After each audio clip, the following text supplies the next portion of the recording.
While preseason won't count on any team's final record, it's the perfect opportunity to see some up-and-coming young players. For San Francisco specifically, I think they found an absolute steal in their 7th round rookie linebacker, Tatum Bethune. So in this video, I want to break down his performance among others on the defensive side of the ball who really stood out. Starting out with Bethune himself, one of the first things that stood out on his film was his ability to get sideline to sideline. On this play specifically, he does an excellent job of identifying where this back is going, outrunning the offensive lineman, and then finally meeting him in the hole. And while that offensive lineman couldn't catch up to him, I think Bethune really excelled in his ability to either shake off a block or not even be blocked at all. Here, for instance, Bethune is not only able to identify where the back is going, but also the fullback coming on the block, so he's able to juke him out and then make the tackle in the backfield. A big reason he excels at shedding these blocks is his hand usage. When you watch this play, for instance, you can see him attack this tight end with a double hand swipe, and he's right there with his fellow rookie Jalen Mahoney on the tackle. Another interesting attribute about Bethune's game is his strength. As you watch his play, for instance, he shows off really nice pop against this tackle. And thanks to attacking his outside shoulder and having active hands, he's able to bring down this back in open space. And even when he's not perfect with his hands like on this play, his agility is often too much for offensive linemen. Then his play recognition takes over and he has a solid tackle once again.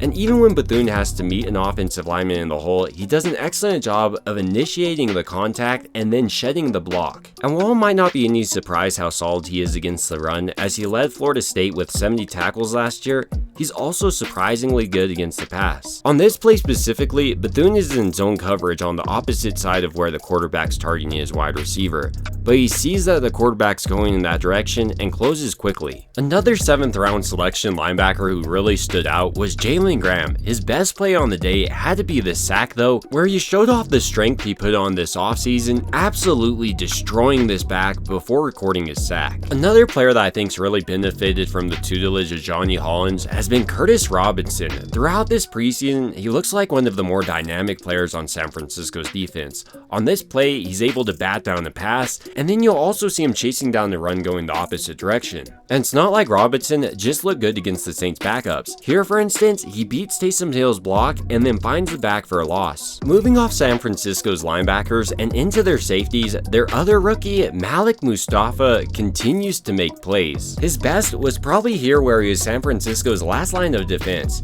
If he beat Malik, it would have been a touchdown, but Mustafa showed off his great tackling ability and got him down in the open space. As a safety, your job's to be an eraser for the defense, getting rid of any mistakes they might have, and Mustafa showed off that ability not just here, but also in the passing game. Here, for instance, San Francisco's defense is in man coverage, but Jalen Graham is caught up by this wide receiver, so Mustafa comes over the top and is able to tackle this wide receiver before he gets a massive gain. Like San Francisco's other safeties in Jair Brown and Talanoa Hufanga, Malik Mustafa's best skill might be his reaction time.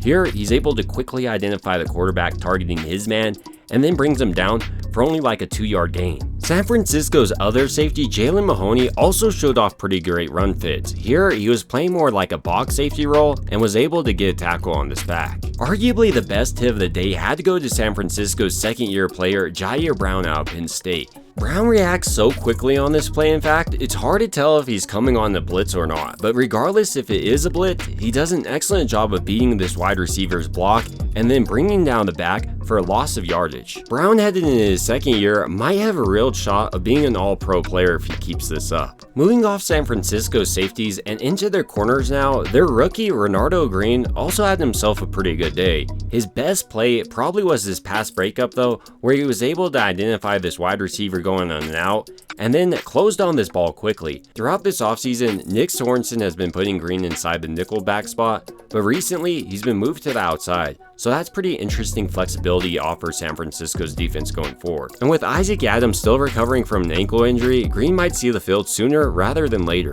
Another young corner who's been impressive is the 2nd-year player Darrell Luter Jr.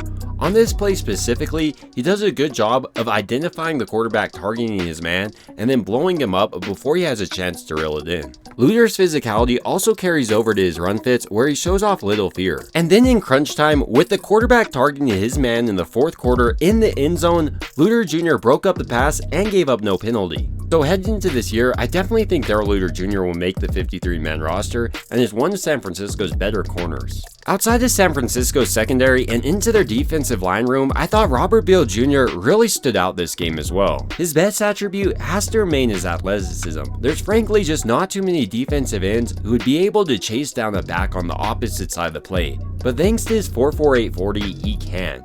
But outside of this crazy athleticism, I think Bill does a nice job of setting the edge and then attacking the back. On this play specifically, you can see how Bill Jr. is reading where this back is trying to cut up the field, and then once he decides his gap, Bill is able to break off his lineman and bring him down. Another defensive end who's been able to put himself in conversation to make San Francisco's 53-man roster has been Alex Barrett. Throughout this preseason, he looks like one of their more dynamic defensive linemen, and on this play, he's not able to only get the sack, but the sack strip. As far as San Francisco's defensive tackles went this game, I was really impressed by their new addition, Nick Williams, specifically in his ability to stop the run.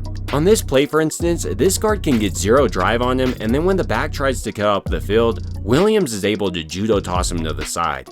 And then on this following play, while he didn't make the tackle, he did do an excellent job of disrupting this back's running lane. Ultimately, these are just some players who stood out to me on San Francisco's defensive side of the ball, and I want to hear who you're excited to see going into their final preseason game. It would also mean a ton to me if you could like and subscribe, and as always, I hope you guys have a great rest of your day.